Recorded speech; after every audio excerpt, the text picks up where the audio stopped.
ta näinud meelsusvangi, vastupanuvõitlejat, vabadusvõitlejat, parema maailma eest väljaastujat.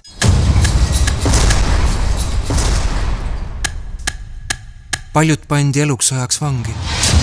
Toodi noori ja vanu, mehi ja naisi, magati naride all, aknalaual, ukse ees maas.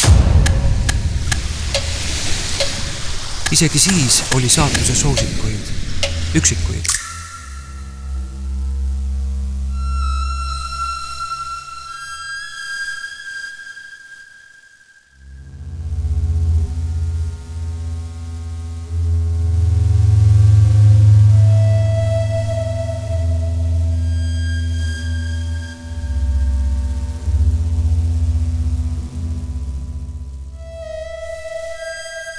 Siia võis sattuda kõige eest.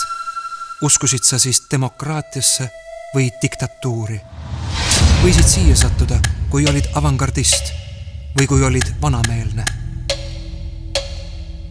Kõik sõltus süsteemist, kuhu sa elama sattusid ja kuhu sa mingil põhjusel ei sobinud.